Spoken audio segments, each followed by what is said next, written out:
Hey guys, in this Theory in 3 minutes, we're going to look at the concept of the major scale, which is an important pattern in music and a really popular pattern in music.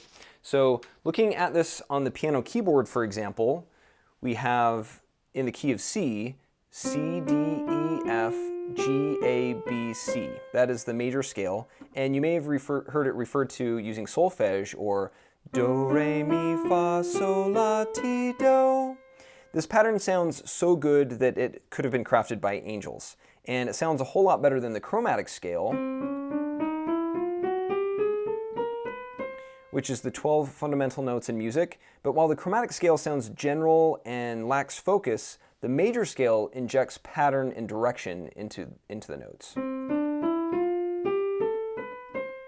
It wants to resolve to, in this case, the C note, the bookends, which give the pattern a focal point. So in the key of C,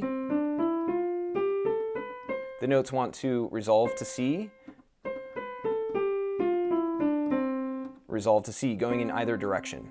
Now, the major scale can start on any note. So for example, if we start on C sharp, the pattern sounds like this.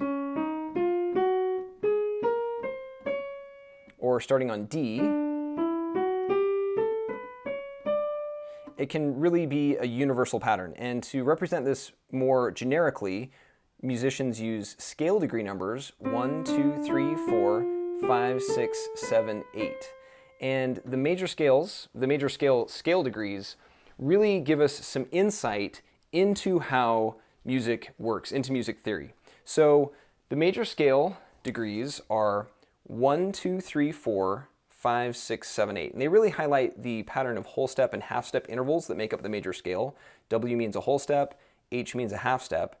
And at first glance, it looks as though this pattern is whole, whole, half, and then whole, whole, whole, half. But that seems awfully lopsided and just weird that the major scale, being so fundamental to music, is asymmetrical. So looking at this pattern again, what it really is whole, whole, half with a whole step down the middle and then whole, whole, half again. And what we call this is translational symmetry, or symmetry that repeats over a line of symmetry.